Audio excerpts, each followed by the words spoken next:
Good evening. This is the Hex Late Show with me. I'm Day 43 OG, and we've got the Unwrecked Pirate. We've got Hexer J, and we've got Blue Bum here. What's happening, guys? What's going on, What lads? is happening? What's a cracking?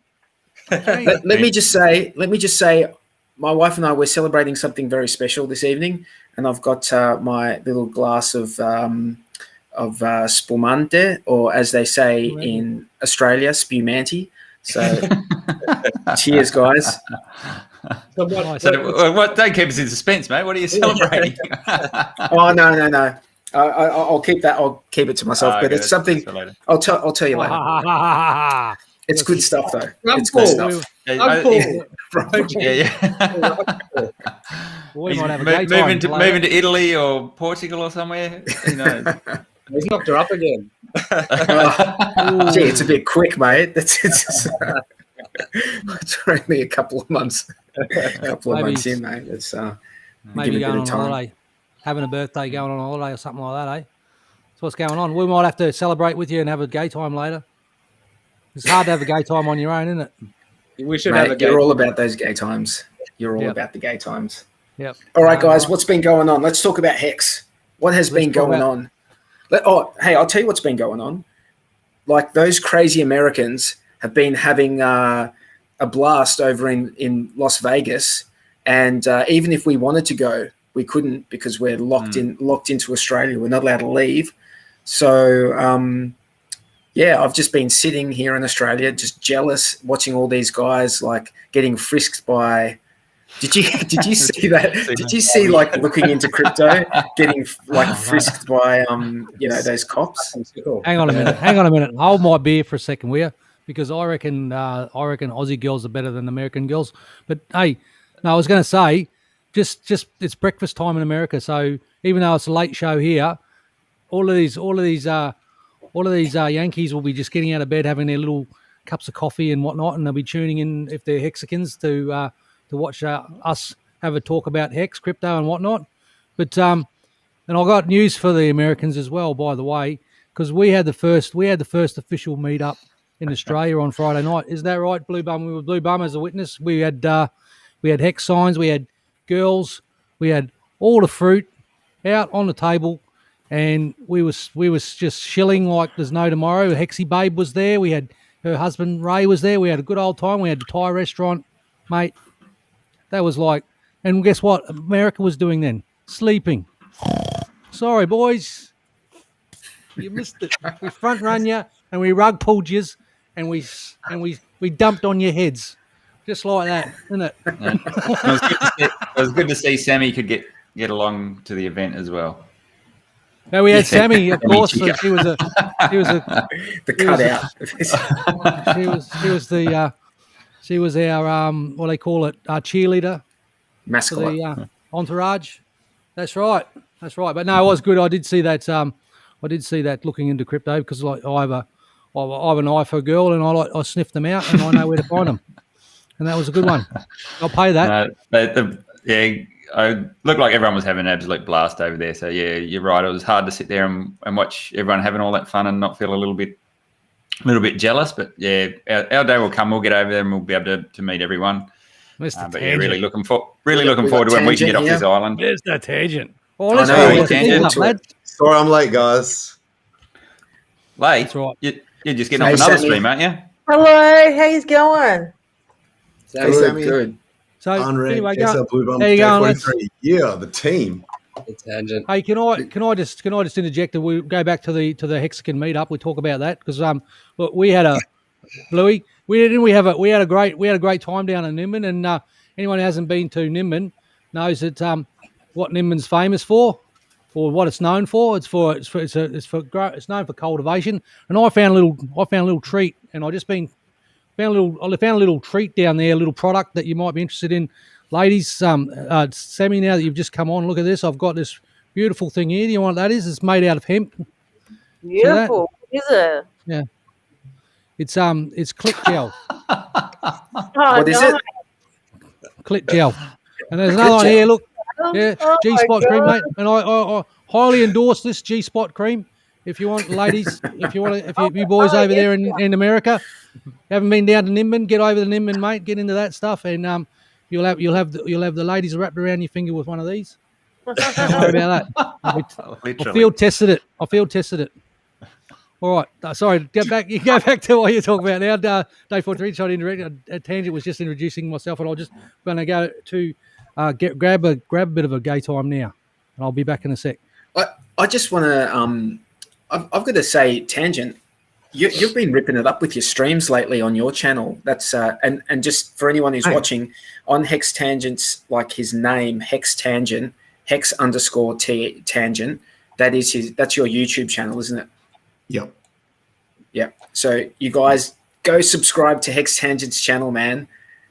He does the fun. Like, dude, I sometimes I'm just listening to you talk, and I'll just be pissing myself. Like you were saying a story last night about, what was it? Was it last night you were talking about like some girl that was like needing like a lift and you didn't have enough room in your car, and what happened? And she had her feet on the dash or something, and you were trying to like work out how to tell her to take her feet off politely. Dude, I was laughing so hard. That shit was funny. My friend's little sister thought she'd put her high heels up on my dash. And normally I'm not super precious about cars, but this was a particularly expensive vehicle. So yeah, that was quite funny. Thanks. I appreciate you guys saying that. And by the way, I'm pretty sure Day 43, you're the one who gave me the idea. Correct me if I'm wrong. You were the one who came up with the name for my channel. Remember when we were having that voice chat on the Hex? We were having a voice chat. And you were the one that came up with that TA can be like a part of the word tangent, because people had started calling me Tangent because I go off on streams. So I think we came up with it together. I mean, it's nice that you're trying to give me the credit, but I think we sort of brainstormed it, and it just okay. All right. We'll go. We came up with it together. But yeah, I love it. I was inspired when we came up with it. I was like, yes, that's perfect. Hey, I'm just looking in the background. I'm just seeing like there's a young lady who seems to be making her way across all the streams. Can you come into my stream and give me a gay time, please? I'm waiting for a golden gay time ice cream. This is actually a really good Airbnb place. They give free gay times. Nice. For anyone who's watching who's wondering what a gay time is in Australia, it's not what you think, although it could be. You go down to the shops, milk bar, and you go buy an ice cream, and the first ice cream you'll see is a golden gay time, and they're fantastic, and that's what. Oh look, they figured out how to tell you. A gay time. Look at these guys. So. All right, so you guys are in the same house. It's hard to have a gay time on your own, isn't it? You guys must be at the same location. No, he's just super fast. Bluey can run. Hex gives you superhuman abilities that you can just whip from state to state. I'm still waiting for my gay time. God damn it. Where is it? I'll have to just stick to the Spear Manny. I have to play it through that. So, guys. If I get my computer... I've missed something. There was a couple of comments in there. Hoddle Dog's in chat and it said that you had a big win. I'm not sure what that's all about. Have I missed something? I don't know. Anyone know what's going on there? What's this? I'll Bluetooth it to that speaker. Hoddle Dog is a cool name. Bluetooth that speaker. Yeah, Hoddle Dog's a cracking name. Actually, I want to do another shout out to another Hexican who's been helping me over the last couple of days. You know, I don't know how you say his name in Telegram. Kodiak, I think it is his way he goes by. He created backuphex.com. Nice. I put a shout out to get some help with creating a file to generate a list of stakes and everything for a lot of people using the coin tracking info software, and he's been nice enough just to jump on it, and over the last couple of days he's been really helpful with that. So a big shout out to you, mate. Thanks for chipping in and helping out when I put the request out, and it's good to see that's what the community is like. It's really reflective of the way everyone is. You put out a request and there's always someone there to jump on it and help out. We've all got our useful skills, so it's good to see everyone's applying them. I wish I was a dev, but I'm not. So it's great that we've got guys like that that can help out. So a big thank you for all the work you're doing for me, mate. JFK666 says no gay time for day 43. You're damn right. All right. So All right. what's been going on? We've got a bit of a price pump happening at the moment, hey? We're up to like 84, 8.4 or something. Are we? Yep, 8.5. Yeah. So 8.5. technically, well, Tangent, you're probably the man for this, but technically we had a nice little breakout there above the, if we were forming a bull flag there, would that be your call? We've broken out above the trend line there? Everything's been going better than I expected.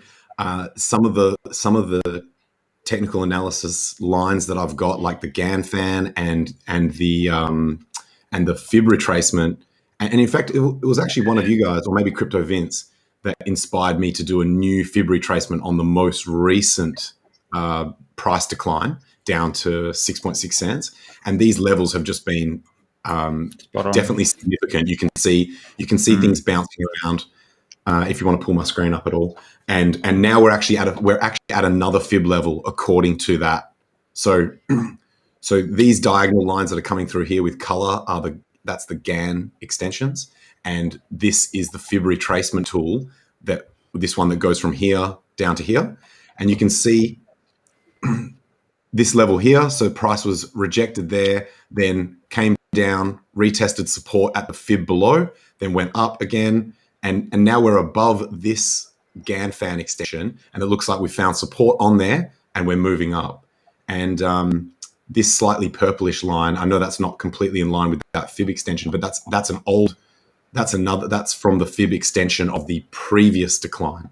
So I know that obviously the more lines and levels that you have, the more likely it is that these movements and where the price is supported and resisted, that you're more likely to have something there. But I think this is statistically significant. And the thing that I was saying in my stream earlier today, which is just complete coincidence, is I drew this big green moon arrow all the way up to 15 cents, but specifically said that I wasn't expecting it to follow it exactly. And it has literally been just following that arrow. The price through it has just been glued to that trajectory. It's been insane. So let's hope it stays there. So yes, I'm super confident now that we're above this particular GAN fan line that runs through here, and you can see that it. Nope. Lost him, have we? Yeah, he's frozen. That's right. He'll come back on.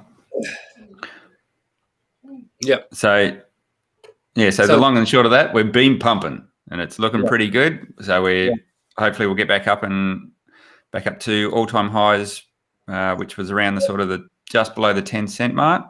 So that's looking pretty strong to head back up there. And look, we haven't even really gone into the sacrifice phase yet, which who knows what's going to happen there. But there might be a little bit of pent-up money sitting on the sidelines that are just waiting to get into that as well. So who knows where this can go.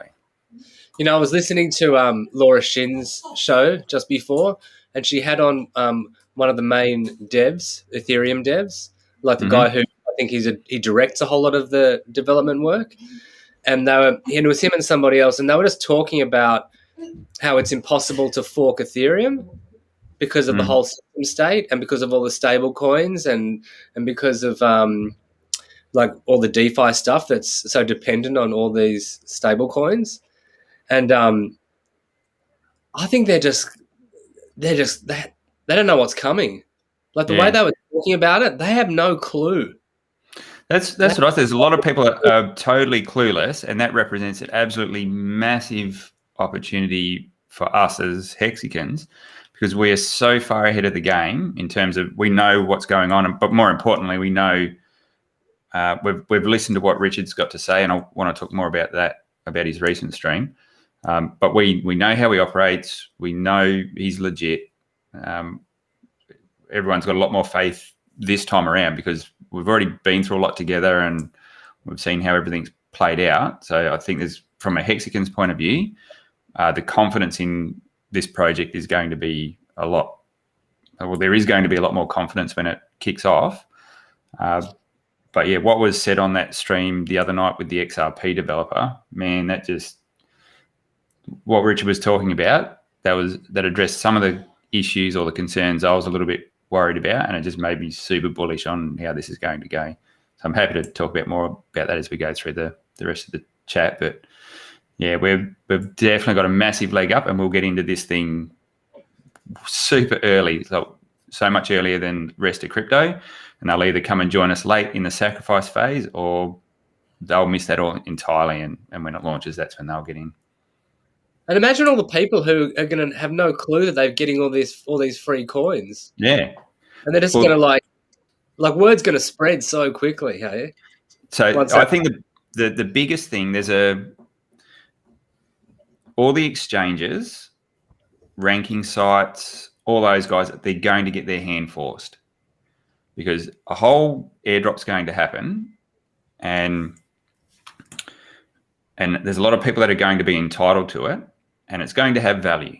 Based on what Richard was talking about last night, it's all these altcoins are going to have value. And if you think everyone who's got a bunch of these tokens is going to let exchanges screw them over, I'll be very surprised. Like, they'll have so much social pressure on them to list things, or open at least allow the tokens to be removed from the exchange at a minimum, like allow them to be claimed and removed from the exchange. So I think it'd be really, really hard for either an exchange to deny people access to these tokens, but also project owners, if they make a call where they say, no, we're just not going to support it on the Pulse network, how much backlash are they going to get from their communities? They're saying, guys, you're denying us our tokens on. But even that information, even that education that Richard Hart's been sharing and trying to get the word out, that we're so lucky that we've sort of got it, I guess, around, get your coins off the exchange. Own private, keep control of your private keys. I mean, it's easy. I thought crypto was just go on an exchange and buy the shiny thing that was there and just keep it on the exchange. That's what I thought before I found out about Hex. And so we're all prepared. All of us, we're prepared for that, and we know. And I hope most Hexicans now don't keep anything on exchange. I'd be surprised if they need to now, or they understand the importance of it.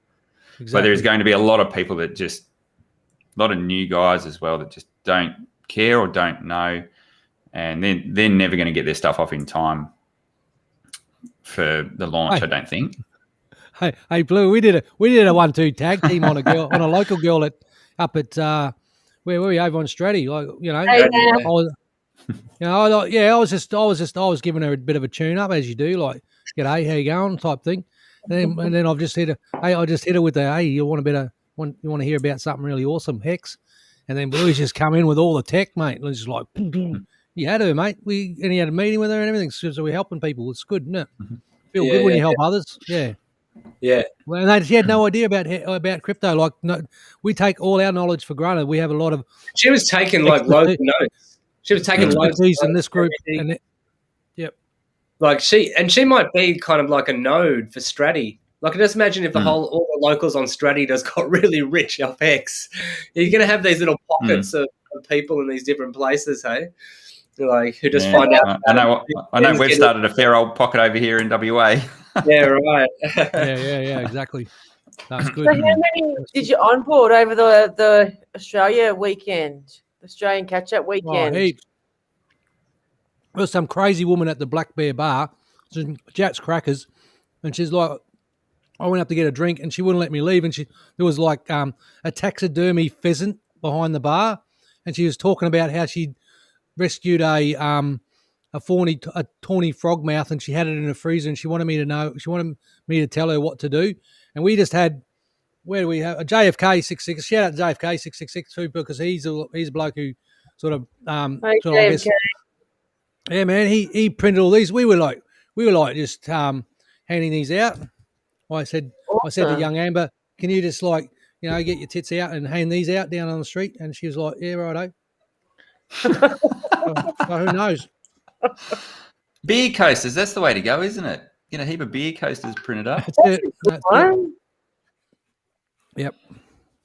So what have you been doing, Sammy? What's been happening? How about you? I hear you've onboarded a few dick pickers lately. Yeah.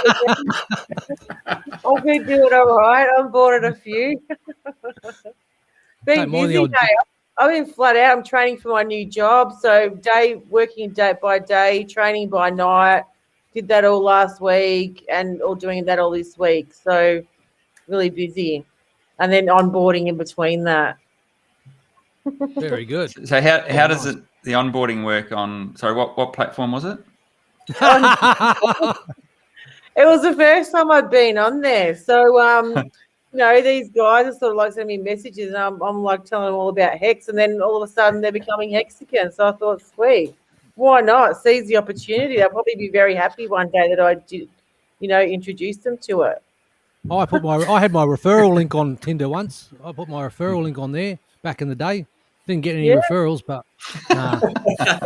I was putting it everywhere. I had a website. I was like hiding my referral link in all the website, all these little links. Whenever someone clicked on something, it took them to hex.com, but it was my referral link back in the launch phase. Oh, the good old days. Hey, we got Tangent back, mate. Tangent's back. Yeah, sorry about that. What happened, mate? I'm not sure what happened. It just dropped out. And remember how we did all those tests pre-stream, and so this time I actually went to more effort shutting down other things that use bandwidth. Can you guys see me and hear me now? Okay. Yeah. Yeah, a little bit jumpy, but it's not too bad. Actually, it just froze for a few seconds then, and then came back. Your picture. Well, you guys are actually perma-frozen to me on my end, so something obviously is wrong. You got a VPN running? Good point. I'll turn that off. But normally I have that on. My VPN gets crushed every time I get on a stream. Guys, if you've got a VPN going, go through Los Angeles right now. Is that the trick, is it? That's the trick. I learned it off Vince.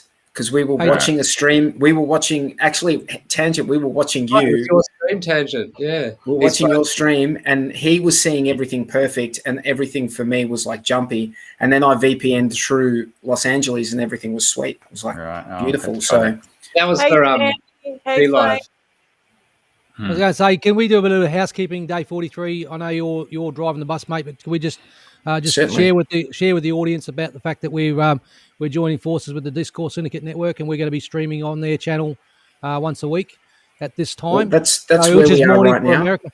Yep, and just look, we've got over 50 viewers at the moment, and just shout out to everyone in the chat. We love all the Hexicans, and we do appreciate the support and patronage from all the community, and it's an honour and a privilege to be part of such an awesome, dynamic group of like-minded. Absolutely. And speaking of the community, let's shout out to some of the people in the chat. We've got JFK666, we've got Hoddle Dog, we've got good old T-Bird. T-Bird, if you want to jump on and you want to lurk onto our channel, please feel free to jump on.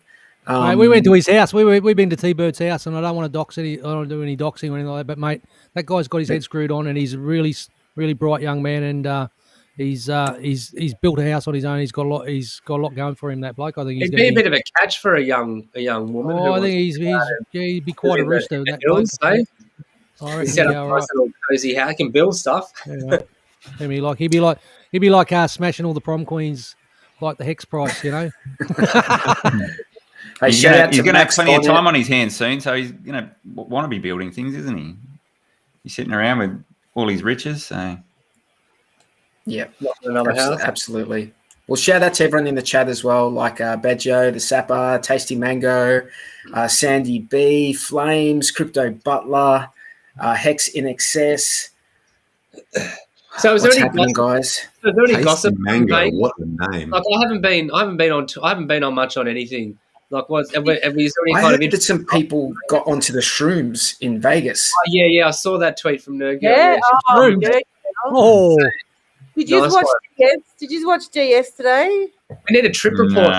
Yeah, I did a bit. The Did you hear RG3 what happened one. to day 43 at the bar? One What of the happened? clubs? He was sitting there Like, with a couple of guys. Someone threw a And- drink on him. Yeah, someone threw a full drink with ice. It was a glass. Oh, Was it all plastic? I don't know. We have plastic in Australia. I don't know if they got glass over there in America. But in clubs we got plastic. Mm. We don't have glass anymore. But I don't know what they had. But I think he said glass. Who did that? Who got Someone threw threw a glass. RG3. Yeah, right. Yeah, someone threw it, but he doesn't know who it was. Whether it was Bitcoin someone. Maxi? What was that? Was it a Bitcoin Maxi? Maybe, but apparently Mr. Coffee went after them, was going to go get him, and Coffee. yeah, It's going to crack some heads. He like, oh, come on, little fella. You all right, mate? he's young, he's Down, rich. down, boy. Down, boy. Hey, man. Yeah. Hey, it's not the whatever that is. It's not. Yeah, the, I don't know. You'd want to go what is pick it, on the one bark of the Hexagon dog? when there's about 300 of them around you. Yeah, and they're all ex-Marines and like US soldiers and stuff like that. And every single one of them can afford a hitman. Yes, yes. Hey, I like Tangy, to do you've been my own going on dirty about work. Hitman in the last couple of streams, man. You've been going Really? on about them. Yeah. You're on our mind. Like on the dark web, like how all the hitmen on the dark web are. Oh police yeah, I officers. was saying to people, be careful if you're shopping for like a hitman, assassins on the dark web. Most of them are police. By the way, for the record, I would never do something like that. Obviously, No, me neither. No, Me neither. We love Me peace. neither. No. We love it, not a fighter. well, I mean, like unless it was really well justified, you know. Did you guys hear about Crypto Vince? T-Bird was just saying, which we should have shouted out before. Did you see what Crypto Vince did on Twitter? No. One of the other Hexicans, Hex Max, his name is called, and he had a brother who passed away, and Crypto Vince actually paid for his funeral. How sweet, Crypto Vince! He's so lovely. I Crypto think I Vince. did see something about that. Yeah. Now that How you mention it, That's yeah, really- that's really nice. That's a solid thing to do, man. What a beautiful Respect, man. community we have. You know, so many lovely people, generous people, kind people. Well, you think about it, like, I mean, once you get to a certain point in, your asset appreciating or I guess your net worth and so forth, you actually feel better about helping others and doing things for other people as opposed to just building your own empire or whatever. And you can't take all this stuff with you. So why not get a sense of well-being? I know how many times we've had the conversation about, I feel, and I know we've all got individual journeys and we've all got different ways of how we play the game in Hex, but I feel good about helping people that I know, friends and family and other people to actually get that I guess that understanding or that liberation from being involved in Hex, like get them into Hex and they've done really well and they're really happy that you've given them that information. Like this girl rang me today. Well, she sent me a message today. She said, Jimmy, I'm so thankful that you got me in. My father put $500 in this time last year, and it's matured. It's worth $4,000. And then she had one that's worth like 60, 70 grand. She's made like mad gains like you can't do in any other investment, that you can't do in any other opportunity like other than Hex. Like Hex is the best best performing crypto asset in 2020, and it will probably be for 2021. But anyway, sorry to ramble on, but it's cut a long story short. You get more from giving. You get more from the giving than the receiving. You know. Hey, Kabam. You know, there are scam coins out there that the scam is that they pretend that they are charitable coins. So they name their coins. I'm not even going to name them, but they just name it something that sounds so philanthropic. And then you've got coins that are not marketed as charity coins, where there's actually more charitable works going on around the globe from the people who have been successful with those coins, you know? Sure. And I think as this goes on, and we're getting take two at this as well now. So we're getting double Hex, and we're also got round two with Pulse, which I think is just going to be an absolute cracker. And financially, this is going to put people in a whole nother league, and to the point where you will have freed up your time. You won't probably have to work in your normal day job. So we're going to have to try and redirect all that energy somewhere. And I don't know whether you guys watched Eric Weinstein on what Bitcoin did. Now, I'm not a massive fan of Peter, but I watched it for Eric being on there. And if it's worth going back and having a look at this interview, because Eric was trying to have a conversation with Peter, and he's saying, yeah, we've spoken about everything that Bitcoin does and how great you think it is, but what are you guys doing with this newfound power? You're all rich as F. What are you doing? What are you changing? You said you're going to change the world. What are you actually doing? And it was sort of like a call to arms to everyone to say, well, you're the new wealthy generation now. How are you going to actually affect the system, and what are you going to do to make things better for future generations? And no one couldn't even understand the point he was driving at for half the show. He kept saying, well, let's have an interesting conversation. Let's not talk about the same old shit. Sack the entire government for a start. Get rid of all the state. Yeah. So it's worth going back and having a listen to that interview, as much as you're going to have to listen to the suck of Peter. but listen to it, because there was some Eric Weinstein awesome, and Peter McCormack. So it was on his show, What Bitcoin Did. Okay.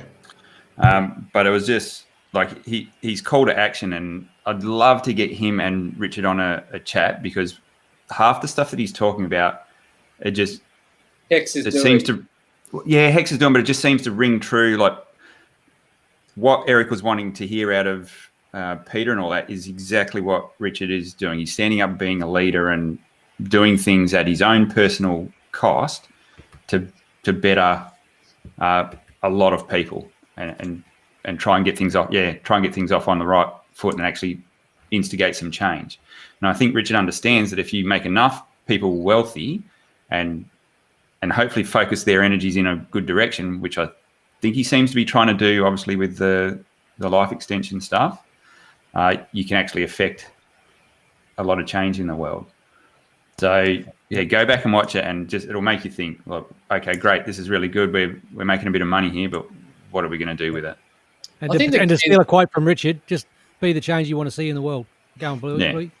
I think the key is to build things, because it's not about like taking power from another group. As soon as you get into that, it's you're doing the same thing that they're doing.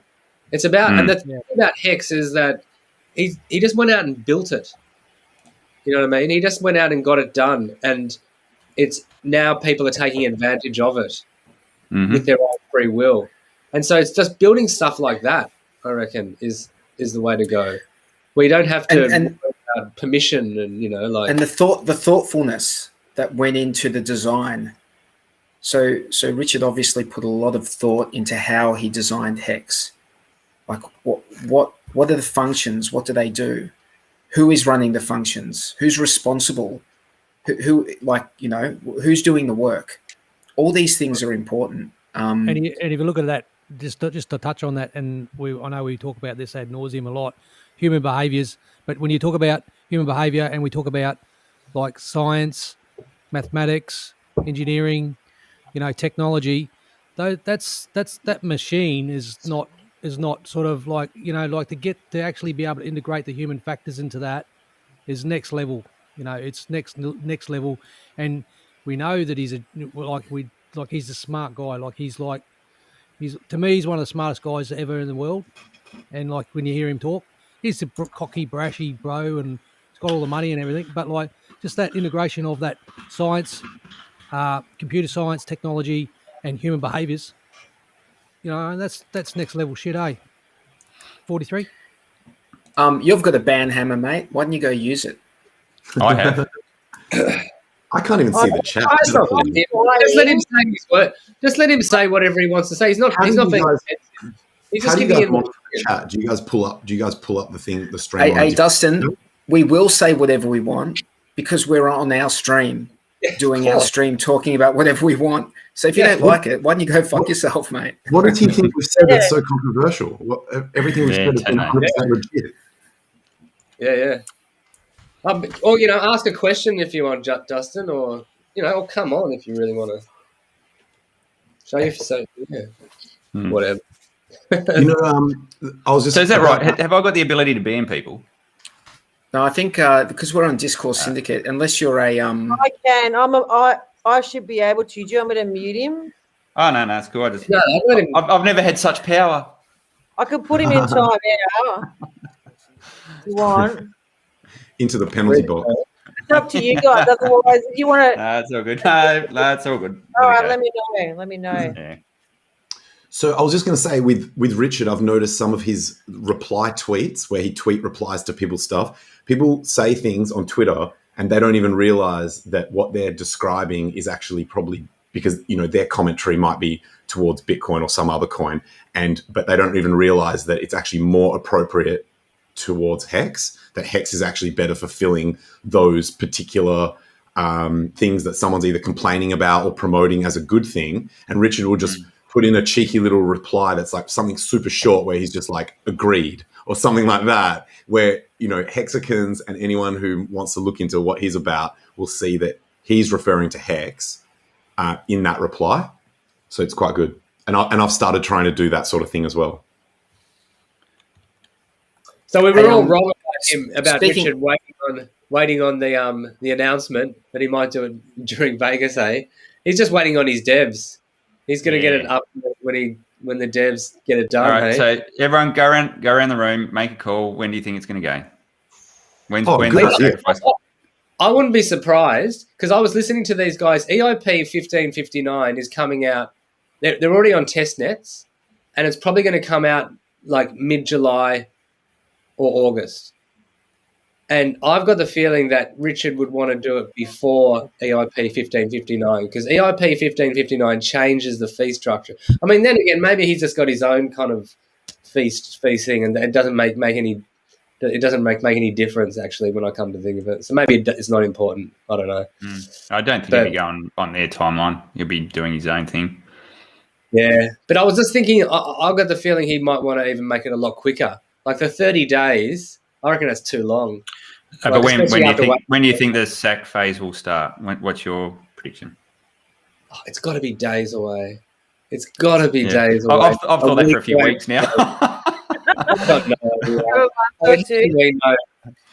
Like we thought it'd be ready a while ago.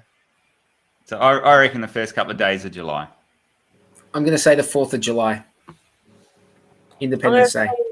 I'm going to say mid-July. Mid-July for me. Mid-July, the sack starts? Wow. We had this conversation last time and I said around the 4th, but maybe mid-July is probably a good one to pin the tail on the donkey with, Oh, sorry. For me, I'm probably going to end up answering when I want it to be rather than when I actually think it's going to be. And I don't know how to separate those two thoughts in my head. But let's go with, I'm just going to go, has anyone taken 1 week from now? Like literally just 7 days from now? That's what I reckon. Oh, okay. I won't double it. I won't. I'll say within the week. Within the week. I'll go 10 days then. Yeah. And I think it's going to be like T-Bird said. He said Richard mentioned that it's going to might be shorter sack phase. I would not be surprised if it's 14 days or 21 days. Yeah, I don't know. I reckon he might want to time up his sleeve to get things all schmick. Yeah, maybe. Who knows? Jexer and Tangent boys. Have you blokes been comparing notes? Because I've had a sort of been keeping a rough eye on Jex's little 13.5 cents mid-July, and Tangent. I know you've been pumping out the streams furiously, and Hex is a beast, and we know that. Do we want to? Can you just sort of maybe just give us a Soldiers 5 on some TA where you think the price might go with Hex? I know it's obviously going to go up. I mean, it's the most bullish looking thing, but like, are we able to sort of do some speculation or price prediction based on fundamental analysis, technical analysis, and maybe China analysis? I don't know. Where do you think we're heading? Where are we heading in the next little bit with the sacrifice? Say the sacrifice starts. What's that going to do to the Hex price? Because that's the only thing that matters, isn't it? The number go up. Sammy asked a similar question on one of my streams live, and I was saying that, you know, people who believe in TA say that everything is built into the price chart. So in a sense, the TA should be including the fundamentals. And so I'm 12 cents is my sort of... Yeah, I did. J43 said that. Jexa, because I know you had the Elliott wave pattern and you were like 13.5 by mid-July. That was like going back, and when was that? Like that was like mid-March, April, or something like that. Ages ago. was before we knew about Pulse. So right. I thought 13.5 cents was built into the chart already. I thought that was where we were heading, right. and now we've got this new... bullish. Well, I mean, I think it's going to get... I think at some point in time there's going to be a pump. Now, it may push us higher than that, but it might get sold into pretty quick if it's just an impulsive pump and not a sustained thing. There's a lot of liquidity sitting around 11 cents, so that's going to get a bit boggy there once we hit that big patch of liquidity. So to be able for price to be able to push up higher than that is going to have to eat through 12 million. I think it's 12 million hex worth of liquidity sitting around that point. Is that on V3? Is it? How do you figure that? Yeah, I think that was on V3. I think I'd have to go back and have a look, but yeah, I haven't. To be honest, I haven't checked in the last couple of days to see if it was still there. But there was an absolute chunk there, so I don't know if that's a smart person just doing one-sided liquidity to take a little bit of profit, or whether there's a more detailed reason for that being there. But we're going to get it does two things. It's going to give you price stability, but it's also going to mean it's going to be hard to push through that 11 cent barrier. But likewise, if people are selling into it, then there's a bit more resilience there in the price. So that's not a terrible thing. But yeah, if you get through that, anything's possible. Here's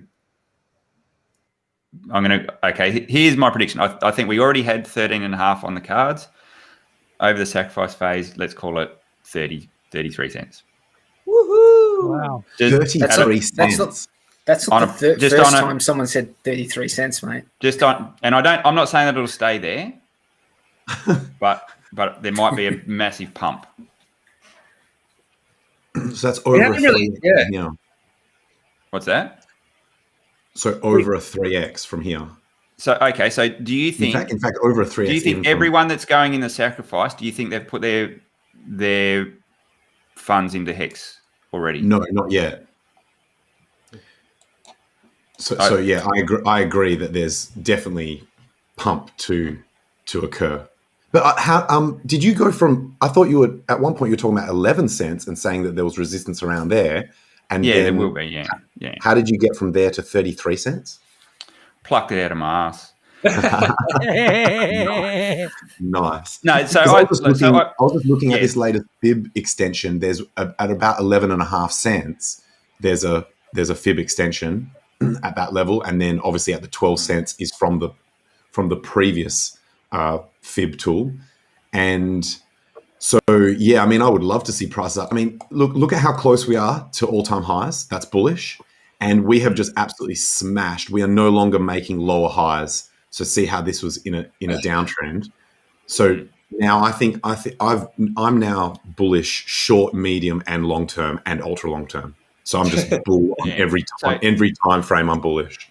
So I guess what it comes down to if you've got players that are sitting on a bag of something, and let's say they've got a bag of ETH or a bag of Bitcoin, I don't know, what play are they going to take? So if they want to come into the sacrifice chamber and if they're switched on enough and they can either dump their ETH straight into the sacrifice chamber or they can run it through Hex, it would make sense for them to run it through Hex. But it just depends whether they're in tune enough with what's going on, because there's a lot of us that know the mechanics of that and understand that. And guys, when they come into the Pulse chat, they come in and they're in there for a little while, and then someone explains, well, this is the dynamic if you push your funds through Hex. But not everyone's going to know that. And there may be tax situations that if you are sitting on a big bag of something, you can't trade it into Hex first because it triggers some sort of event. So maybe there's that going on as well. And for people that are in Bitcoin, that could be an issue. Don't know. So how do you get easily from Bitcoin into Hex without first trading into ETH and then into Hex? So does that trigger events that you don't want to happen? All things being equal, if there's guys sitting on the sidelines with big bags and they understand that, there's no reason why this can't get the shit pumped out of it. Yeah. Can I just jump in here and say what you said before, Tangent, that you were bullish, short, medium, and long term? Do we realize how fucking crazy it is? How crazy it is at this point in time when everything else is dumping the fuck down and everyone is crying tears of blood right now, that we are so bullish on Hex and the fundamentals of Hex and where we are in like where we are at the moment. Like everyone is like, we're going up. That like everyone is saying the same thing. So, you know, it's just crazy to me that this is like, it's amazing. It's absolutely amazing. I don't know too many people selling. And every day I hear of another Hexagon that's just been onboarded and is buying. So that network effect thing is real. Think about how many people the value proposition heard always about a it value in Vegas. isn't it? A lot of people would have heard about this in Vegas. Like, think about like good point. 200. Like, how many coin is in people? Vegas. How many people were in the Vegas meetup? Like there were like 300 or something. Think about 300 like dyed in the wool hexagons, like running around Vegas, spending money, just telling, like wearing Hex t-shirts, telling everyone about Hex in a place that's known for like degenerate gamblers and like, you know, speculating. That's a really good Like, point.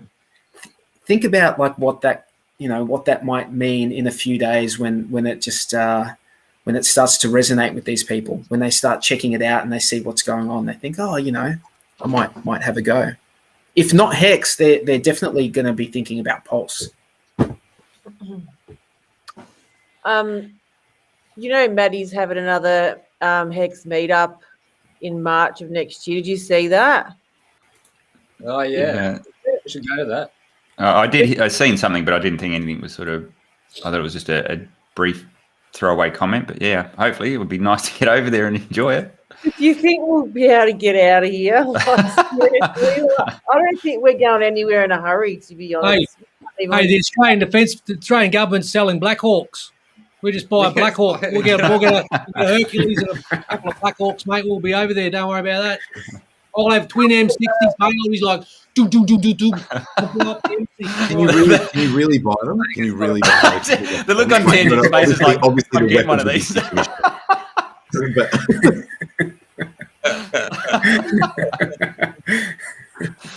We'll come in on Black Hawks, mate. I'm not joking. Hey, my words, we'll be flying into Vegas on Black Hawks. I would never use it in an aggressive way. I would literally just abseil down into music festivals. I would just get someone to fly me in and just abseil straight down into the middle of music festivals. Beautiful. You guys know you've heard of Reginald Ansett, yeah? Reg Ansett, yeah. No, I haven't. No. Yeah, I know. He started the airline. Yeah, NZ Airlines. Ansett Airlines, you guys remember that? Oh, yeah. Like that guy. That guy used to like live like on the peninsula, not far, like in the sort of zone where I'm around this zone. And he used to like fly into the city with a helicopter to go to work every day because it was just across the bay. Oh my God, all the rich people live down your way, J43. Yeah, and I'm the, like, you know, I used to not be one of them.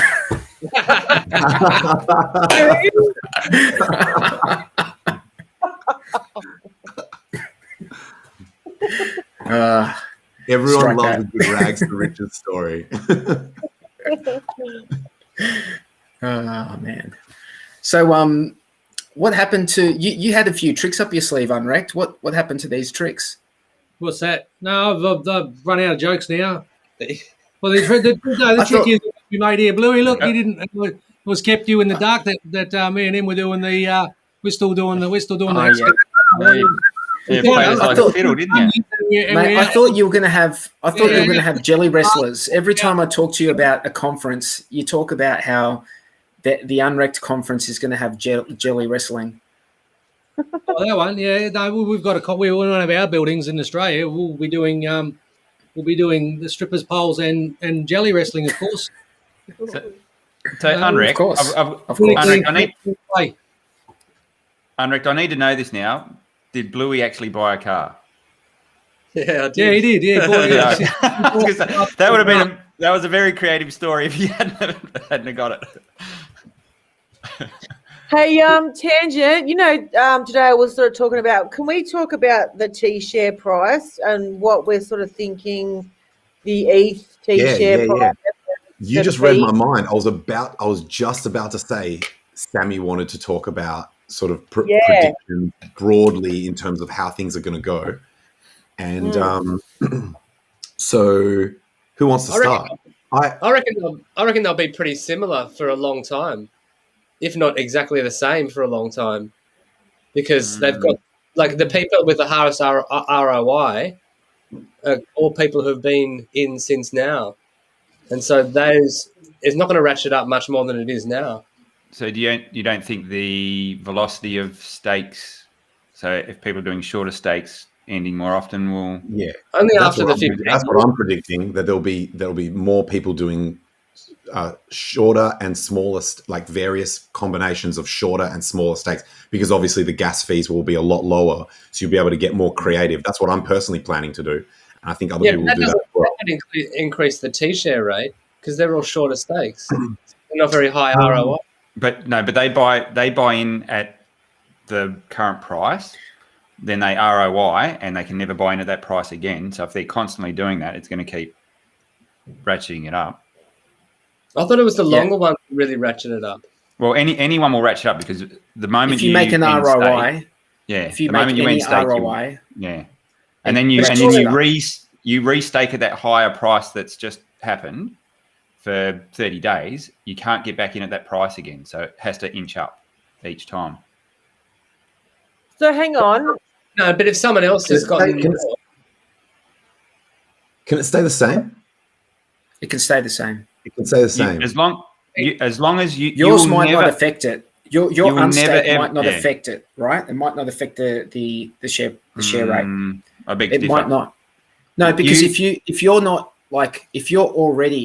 if the share rate is already at a price where you couldn't get in, like for better, like you couldn't. If it's already higher than that rate, so you don't set the new one. Then it will just stay the same, won't it? You're missing the price. You're missing the point. So if the share price is here, and you come in and stake at that day for a short stake, you're not going to get back in at that price again.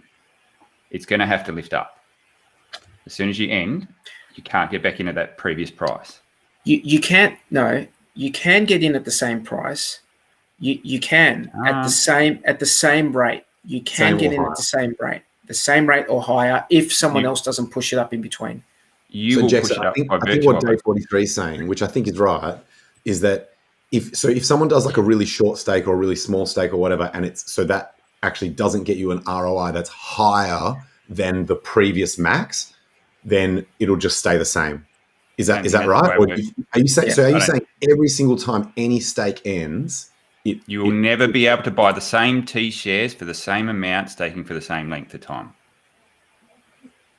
Yeah, I disagree with that. The way the code works. So that would mean any time. We can have Jackson. We can flesh it out with someone who. Just park that for a second, boys and girls. Hey, can I just go to the chat for a sec? Ismail and Tangent, can you maybe you can riff on this one a little bit, because I've a background and I've worked on drill rigs, and I know that at the back end of the mining boom that we got, there's so many drilling rigs just sitting around doing nothing. We could go out and help some rural communities, and it says in this here like try digging water well, bore well for people in rural areas that lack clean water. Like just the fundamental, like basic things that we take for granted, man. You can save so many lives. We can help. Water, we can improve so many people's lives by just good sanitization and a little bit of financial freedom and understanding how education about cryptocurrency and Hex in particular and things like that. So anyway, just a shout out to the chat there. I missed that bit, but Yeah, mate. Just if you could put in there where you're talking about, where you're from. Is it Nafu Ismail? Where are you from? Or just drop us a DM, mate, and give us some details because, mate, I get on the levers any old day of the week, mate, and drill a hole. I could drill a hole 4 kilometres underground if you want, any old time. I'm smashing holes out every day, all day. We know you smash holes out, Henrik. All day, every day. Clean water is one thing because I've often had this sort of dilemma that if someone from a Western culture tries to go and improve the lives of someone in a village somewhere, and I'm not saying like obviously within Australia, but there's not as many cultural differences. But let's just say if you're going international and there are these cultural differences, the things that we think are better, like having buildings and things like that, might not actually be what they want. They might want to be in touch with nature, etc. But clean water is just you cannot dispute that clean water is a good thing. So you're not messing with their culture. You're not messing with how they want to live their lives. If you can just provide that, so that's one of the things that it's safe to do, and no one can accuse you that you're messing with their with their culture and that sort of thing. So you know what though? Sometimes it's inevitable. Sometimes that's just development. Like I was in Vanuatu, and the Americans built a road to this remote village, and the remote village wanted it so they could have easy access to the rest of the country. And so that's by building a flat road, right? They could have ambulances come along, and so everybody wanted it, and everybody saw it as really, really good. But along with the flat road came electricity, and when you got electricity, then you had lights at night, then you had people watching television inside their houses, unintended flow-on consequences. Certain people getting money, and other people not getting money. And then you started having burglaries and robberies and stuff like that. And you could just see that this is just like everybody wanted this, and they had such good intentions. And it was done with the best of intentions, and then suddenly, And it's just like things are always going to change, you know. And I guess there's no easy answers to Well, let's go back to what Jexa and Day 43 were talking about. Have we got more time to do that, or where we're at? T-shirt, of course. Well, keen to so let's lay it out. Jack, can you lay it out, Jexa? What is so the way the code is written, it's not so much about someone doing a better ROI than you. So that you can't compound and take advantage of the system, it's built so that if you stake a certain amount of principal for a certain amount of days, you'll get X amount of T-shares.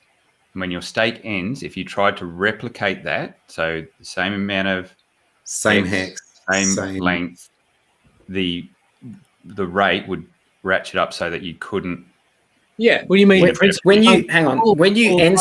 Let's be specific here. Wait, let's be specific. When you end stake, if you've made an ROI, that you're going to affect the share rate. So if no one else moves that share rate in between you restaking the entirety of your principal and interest, you will get all of your T-shares back, assuming that you do it for the same parameters. Hang on. Let me. Can I just interject with something? The way that the contract works this out is that every day the contract looks at everybody who's ended their stake on that day. They take the person with the highest ROI, and that person can't repeat what they just got, right? Yep. So if that's not the way I understand it. That's not how the contract works it out. When you say that they can't repeat it, that's not how I understand that. When they end stake, the highest ROI sets the share rate. That sets the new share rate.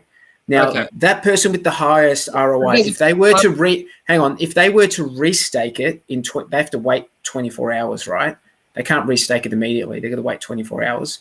If they were to restake it, if someone else in that time hasn't moved that share price, then they'll be able to get in at the same rate as before, right? So, but if someone does move it in that time, which is very likely, right? it's highly likely that it will move in that time. Then you are going to you're going to have to stake it out for longer to get the same T-shares back. I did also think that it could stay the same if no one has been getting a higher ROI, but the chat is 100% of the people in the chat agree with Jexer. It's like, if you look at the chats, the thing I'm not 100% on is someone. Jexer's right on this. So Listen, I don't care what anyone says in the chat. Listen, I'm with Day 43. You know. I thought that was my understanding, was that it can stay the same if no one has got a better ROI.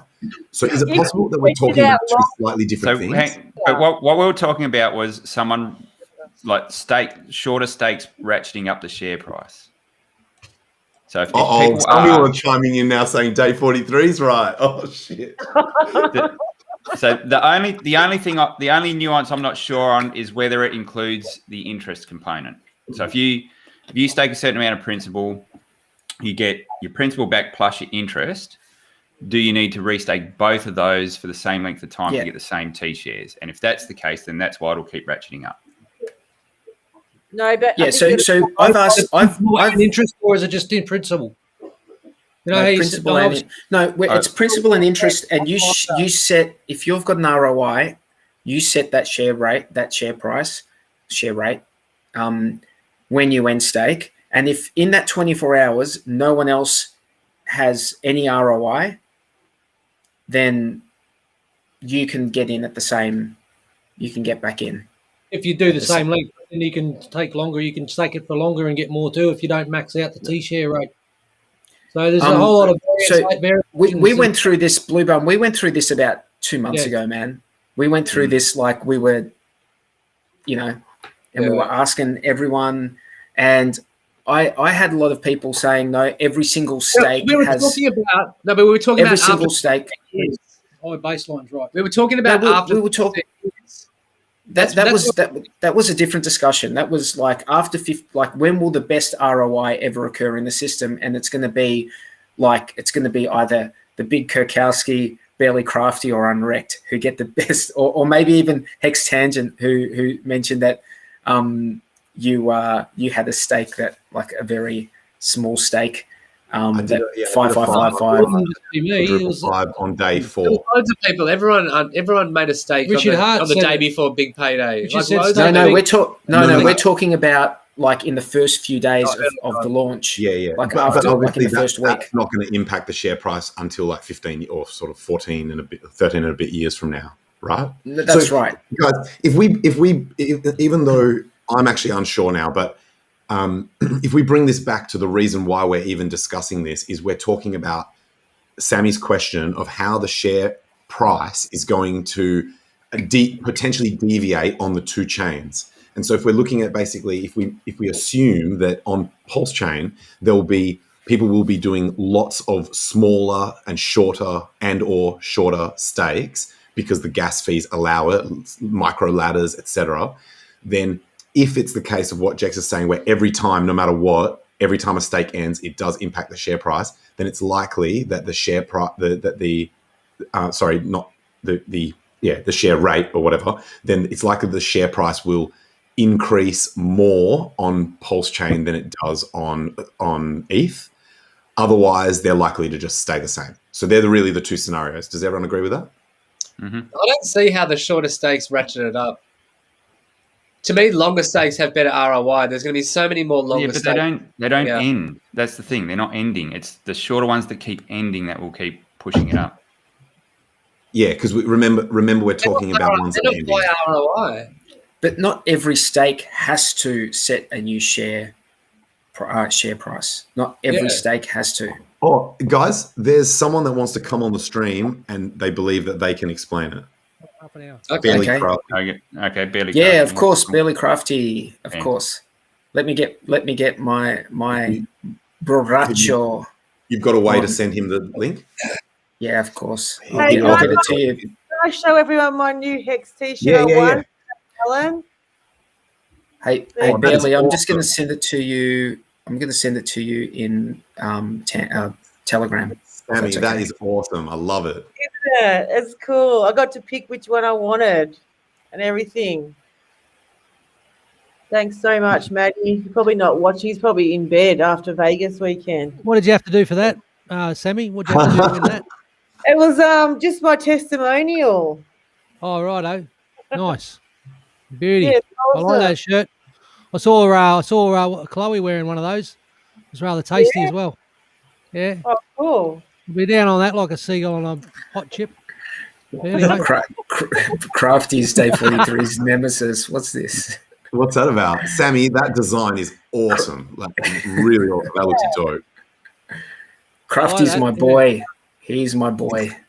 I love how the pink has got a bit of like a Barbie vibe to it, you know, that it's just... It does. It's definitely really girly, isn't it? Black and pink are actually... You know how there's an old Richard Hart stream? I've watched literally every minute of Richard Hart's content. There's an old one, I don't know if you guys remember, where he talks about colors that go well together. So I think he talks about mint and pink or something like that and he's as one example. I think black and pink go together really well. I love black and pink, and mint and pink look awesome together. Hey, Billy. Hello. Clarify this for us, man. There you go, mate. Can you hear me all right? Yeah, man. Yeah. How are you? We'll give you the floor. Can you set us straight, please? Set us straight.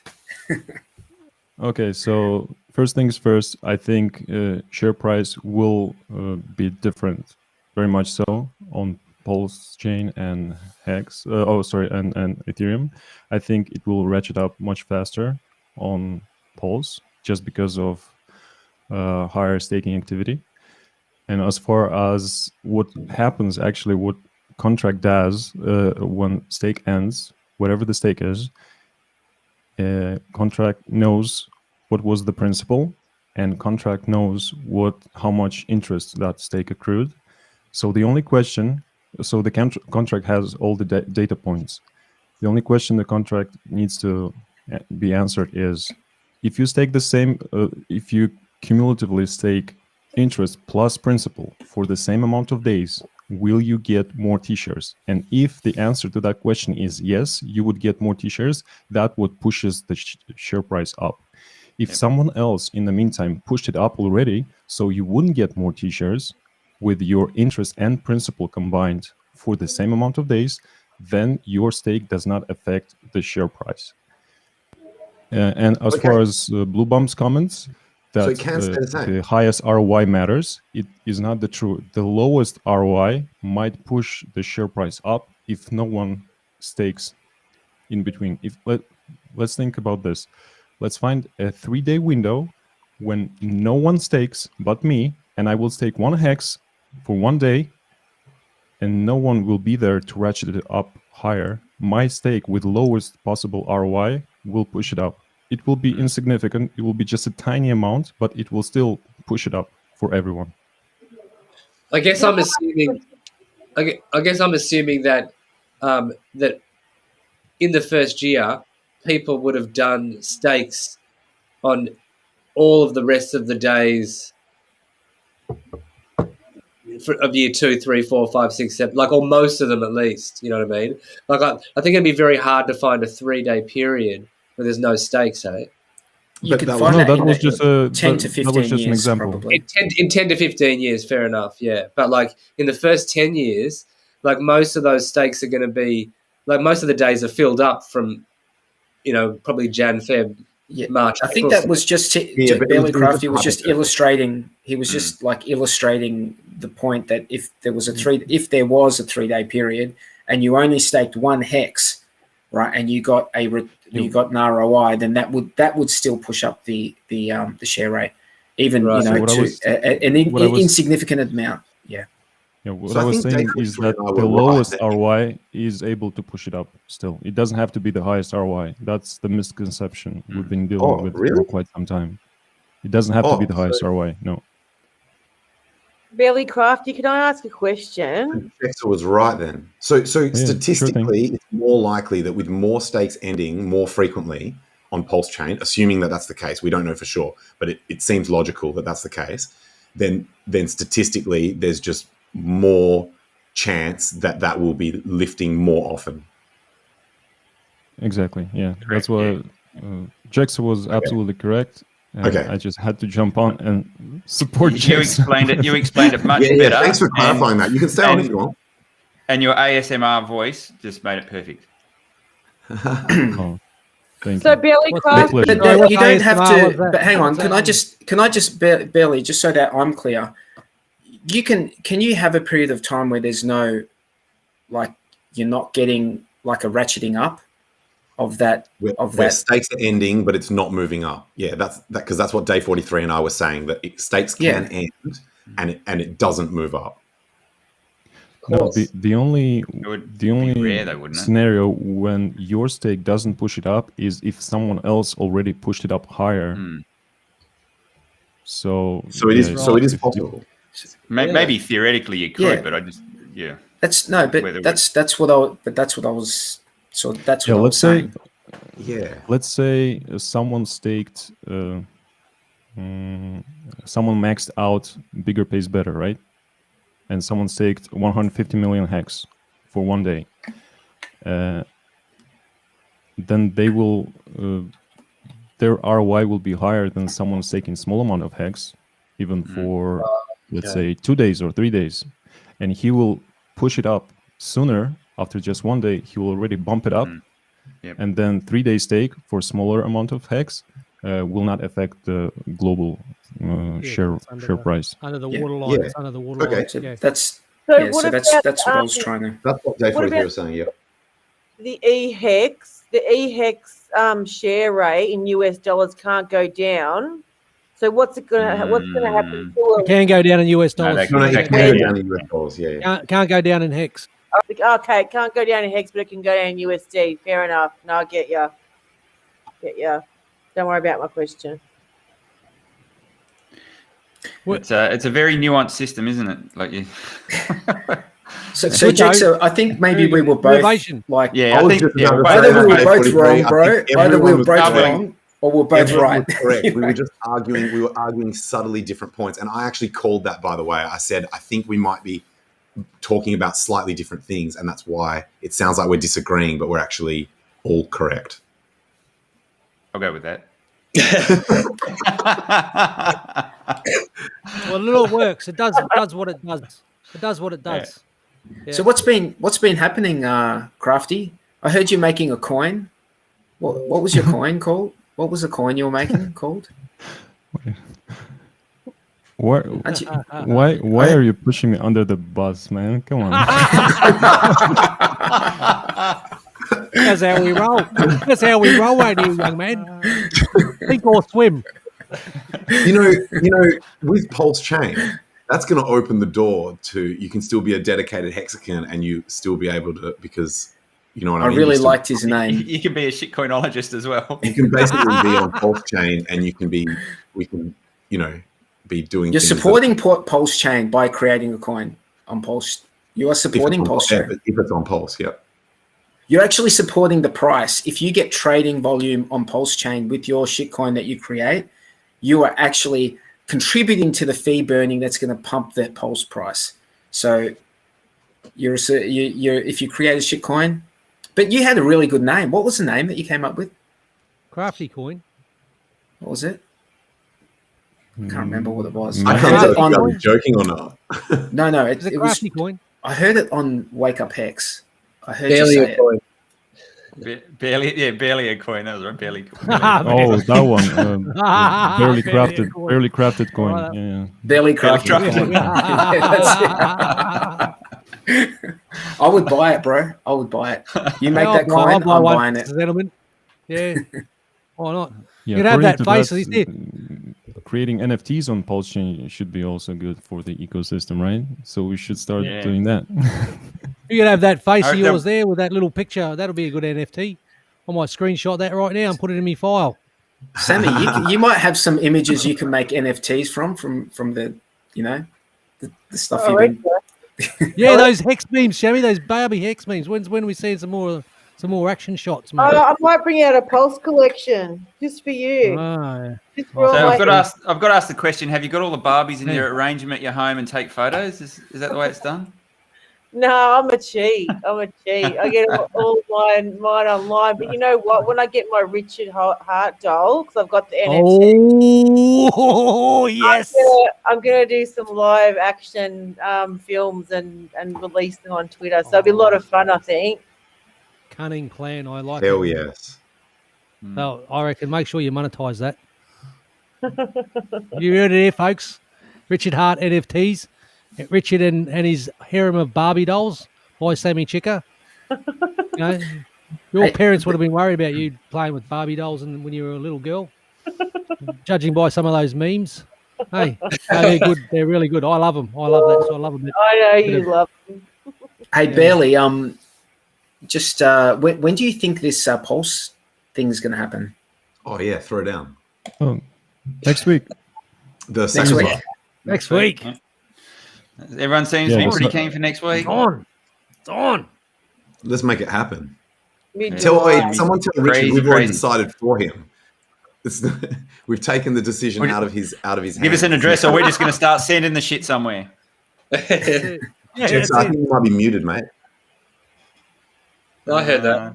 I can hear him. Oh, I heard. Oh, okay, sorry. So I just want to circle back on the very first conversation we started having about Richard and his stream with the XRP dude and how he talked about how value was going to get brought into Pulse Chain.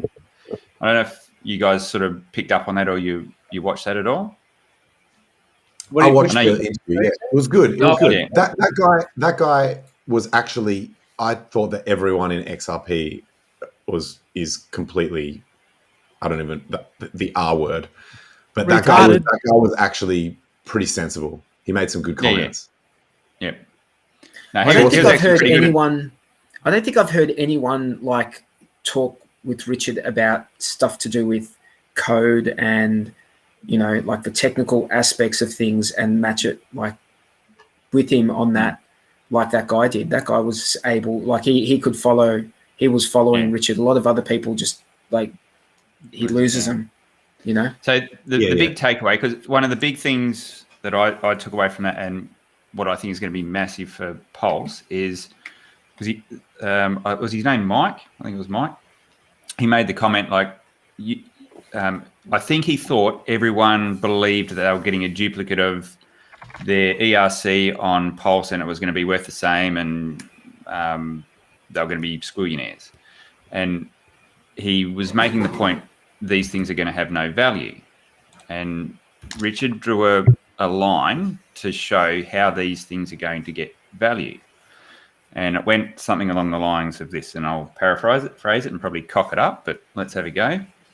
And by the way, he was wrong about that. Like, as in, no one thinks that. No one. You're right. No one does think that. That it's going to just be that everything they've got on ETH is just going to be worth the same amount, and that they're going to get double value. No one thinks that.